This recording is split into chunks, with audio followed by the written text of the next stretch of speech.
Power didn't corrupt him. It revealed him, because the most dangerous people in history didn't become monsters overnight.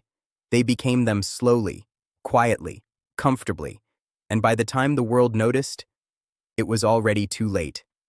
Firawn, a name that doesn't just represent a man, but a mindset, a warning, a mirror, because his story isn't just about tyranny, it's about what happens when power goes unchecked inside a human heart.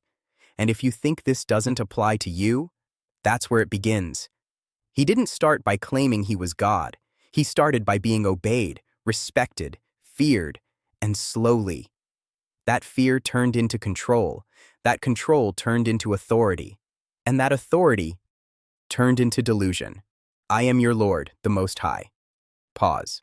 No one wakes up and says that on day one. That level of arrogance is built, layer by layer, decision by decision, compromise by compromise. And that's the part you need to understand, because you may not have a kingdom, but you have influence over your choices, your actions, your environment, and the way you handle that is shaping who you're becoming. Firawn had power, absolute power.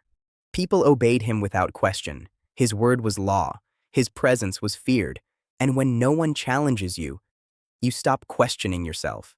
That's dangerous, because accountability disappears. And when accountability disappears, ego takes over.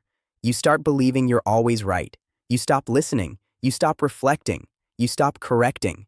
And slowly, you lose the ability to see your own vuln. That's how it happens.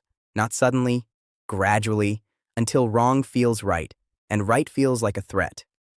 Firawn didn't just rule. He controlled perception. He shaped narratives. He made people believe what he wanted them to believe. Truth wasn't truth anymore. It was whatever maintained his power, and that's a pattern that still exists.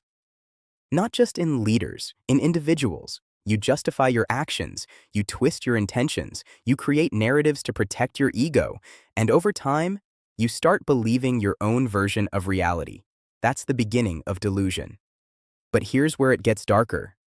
Power didn't just make him arrogant, it made him cruel.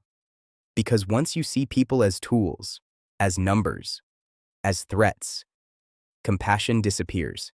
And without compassion, anything becomes possible. Firawn ordered the cuddle of innocent children, not out of necessity, but out of fear of losing control. Let that sit. The man who claimed to be the most powerful was driven by fear. Because power without humility doesn't create security, it creates paranoia. You start seeing enemies everywhere. You start protecting your position at any cost, even if it means dhulm, even if it means destruction. And that's the contradiction most people don't understand. The more you try to control everything, the more you lose control of yourself. Firawn wasn't just a tyrant. He was trapped in his own ego, trapped in his own image, trapped in the illusion of power. And then Musa, Ace, came, not with an army, not with weapons, but with truth, clear, direct, uncompromising. And that's all it took to shake an empire, because truth doesn't need numbers, it needs clarity. And Firawn felt it, not on the surface, but deep inside, because when truth confronts you, you recognize it, even if you reject it. And that's exactly what he did. He didn't lack evidence. He lacked humility. He saw the signs. He witnessed the miracles. He experienced the disruption, but he chose denial. Why? Because accepting the truth would mean losing control, losing status, losing identity. And most people would rather live in a lie than lose who they think they are. So he doubled down. More dhulm, more control, more resistance. Because when ego is threatened, it doesn't retreat, it attacks. And every time he rejected the truth, he went deeper, further, until turning back didn't feel like an option anymore. That's the danger of arrogance. It locks you in, not physically, but mentally, spiritually, until you can't see a way out, even when it's right in front of you. And then, the moment came.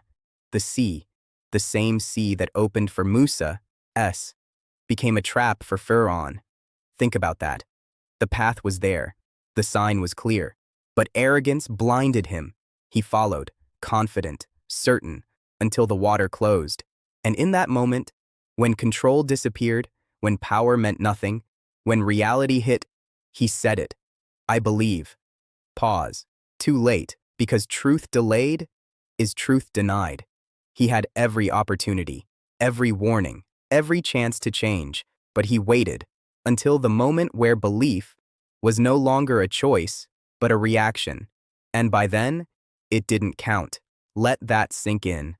Because this is where it becomes about you. You don't have to be a king to carry a piece of fur on inside you.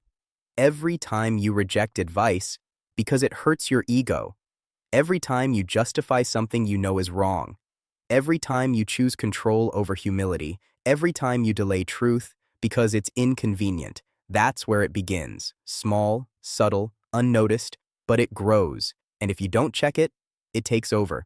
You don't become a monster overnight. You become one decision at a time, one justification at a time, one ignored truth at a time, until one day, you don't even recognize yourself. So ask yourself honestly, where is ego controlling you? Where are you refusing to listen? Where are you choosing control? Over truth?